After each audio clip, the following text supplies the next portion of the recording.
কবর মিলবে না রে আব্বা, কবর মিলবে। আরে কবরবাসীদের রুহের মাগফিরাত এইটা যে পরিমাণ দরকার তার চাইতে পরেরটা বেশি দরকার। কবরবাসী তো আর আজ যদি 100 বছরও কোনো কবরস্থানে কোনো কবরবাসী হয়, গত 100 বছর ধরে যিনি মাটির নিচে পড়ে আছে উনি আরো 1000 বছরও তো চিৎকার করিলে আর কোনোদিন সেজদা দিতে পারবে না, কিন্তু তুমি চাইলে তো আজকেই দিতে পারবে। কবরবাসী তো আমি যদি কবরস্থানের ভিতরে মাইক দিও, আমি যদি চিল্লাই যে হে কবর দাদা আব্বা, কবরবাসী আপনি বাপ আমার, আপনি দাদা, এখনো তো ইসরাফিল ফু দিতে দেরি, আপনি এই টাইমটা কদ্দুর কবরে থাইকা জিকির করেন না, সেজদা দেন, ও তো পারবে না, কিন্তু আমরা তো পারবো না। আমাদের তো সুযোগ ছিল, আমাদের সুযোগ ছিল। দুর্ভাগ্য এই যে যত কিশোর যুবক তোমরা এখানে যদি 200-400 নওজোয়ান 30 বছরের নিচে যাদের বয়স তোমরা যারা বসছো, তোমাদের অধিকাংশ ছেলের চেহারা দেখেই বোঝা যাচ্ছে বেনামাজি। যদি তোমার বিশ্বাস না হয় আমি দাঁড় করি, তোমরা যদি বেনামাজি অসভ্য, বেনামাজি গাদ্দার, বেনামাজি বেয়াদব, চূড়ান্ত বেয়াদব, আসমানের নিচে জমিনের উপরে বেনামাজি যার কপালে সেজদা নাই তার চাইতে বড় বেয়াদব আর কেউ নেই। ওই চূড়ান্ত বেয়াদব,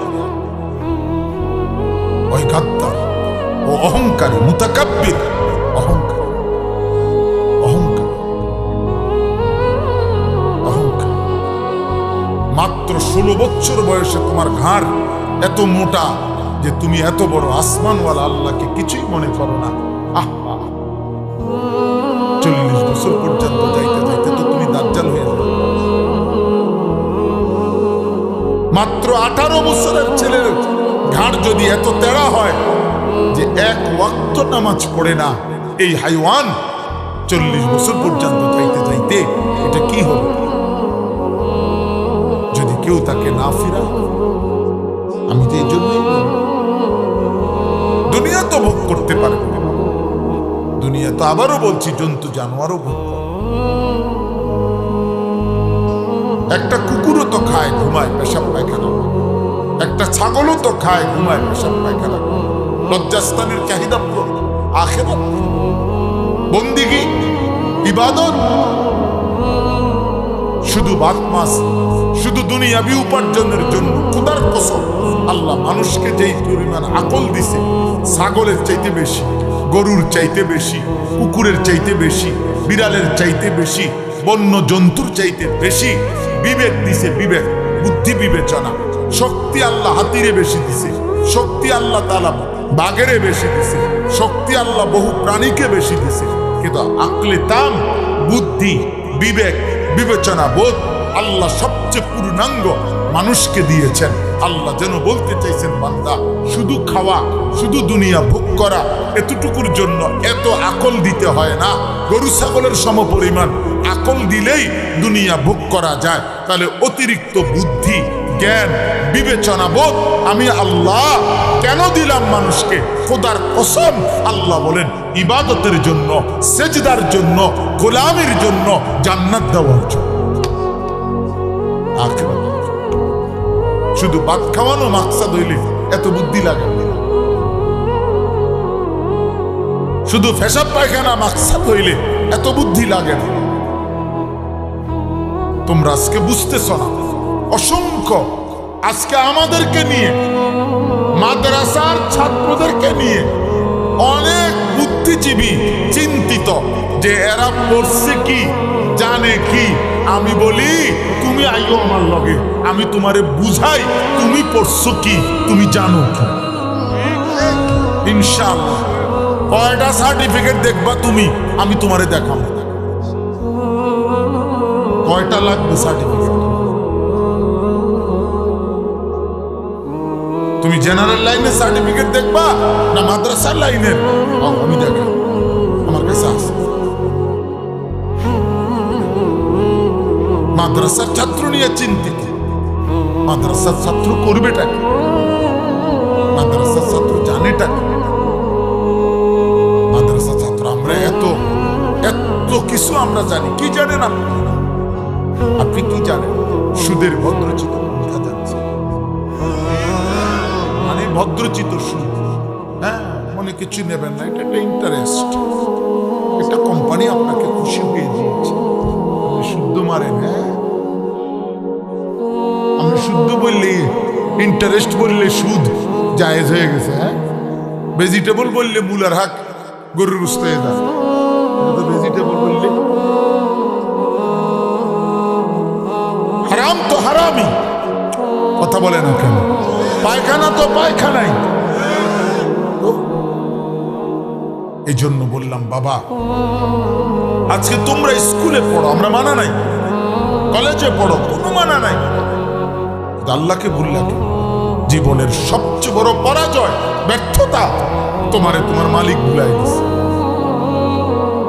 তোমারে তোমার মৃত্যু ভুলাই দিছে, তোমারে তোমার কবর ভুলাই দিছে। দুশ্মনের সবচেয়ে বড় সফল। একটু পড়ালেখা করাইছে বা করাই নাই, তোমারে দুনিয়ার মধ্যে লাগাই দিছে। তুমি শুধু আতুরে বাইরাও, তুমি শুধু দুনিয়া নিয়ে আহা। 30 বছর ধরে আমরা চায়ে বেছে, এক কাপ চা বন আর চা বিস্কিট বেচে আজকে 30 বছর 20 বছর মাত্র একটা বন বেচে, চা বেচে।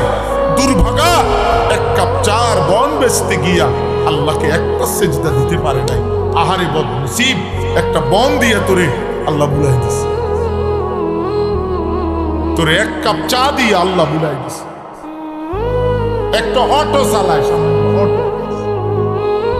একটা অটো চালায়, আল্লাহকে একটা ওয়াক্ত নামাজ পড়ে। আবু দুর্ভাগ্য, আহারে বদনসিব। তোরে মাত্র বাচ্চার মতো একটা চিপস দিয়ে যেমন বাচ্চাকে ভুলায় দেয়, তোমাকে একটা অটো দিয়া আল্লাহ ভুলাই দিছে, একটা সিএনজি দিয়ে আল্লাহ ভুলাই দিছে। হ্যাঁ, সময় নাই, বুঝে না কি সময় নাই। কি সময় ঠিকই আছে, এটা যদি বুঝতো ঠিকই সে সময় নাই। খানা বুঝে, এজন্য শত ব্যস্ততার ভিতরে খানার টাইম বাইর করে। ও পেশাব বুঝে, এজন্য ব্যস্ততার ভিতরে পেশাব করে। ও দুনিয়ার সব বুঝে, এজন্য দুনিয়ার সময় মিলায় নয়। কিন্তু আখেরাত যদি বুঝতো তো ঠিকই সে নামাজের সময় বাইর করে। আমিও তো শত ব্যস্ত। আপনারা কারো যদি মন চায় একদিন আমার সাথে দৌড়াইয়া দেখেন, আমি সকালবেলা ঘুম থেকে উঠার পরে রাত 4টা পর্যন্ত কি করি, আপনি আমার লগে চলেন। কিন্তু আমি তো আল্লাহকে সাক্ষী রেখে বলি, আলহামদুলিল্লাহ আমি তো 5 ওয়াক্ত নামাজ পড়ছি।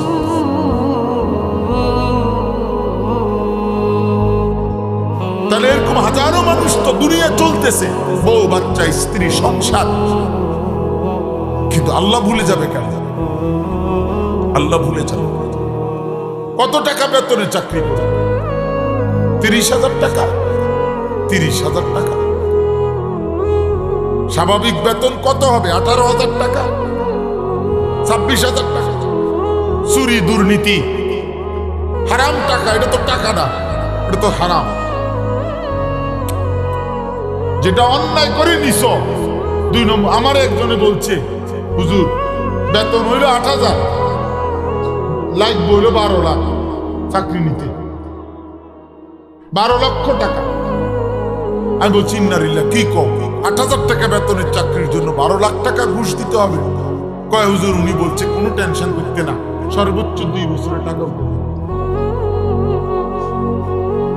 সর্বোচ্চ 2 বছরে 8-12 96,000 টাকা। তো 96,000 তো 2 বছরের বেতনে তো 2 লাখ টাকাও হয় না, তো বাকি 10 লাখ টাকা কেমনে আসবে? হারাম তো হারাম। এটা কি টাকা? এটা তো হারাম।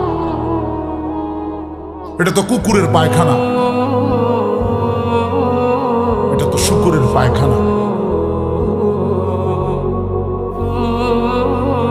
তাইলে বলো মিয়া, কয় টাকার জন্য আল্লাহ ছেড়ে দিল?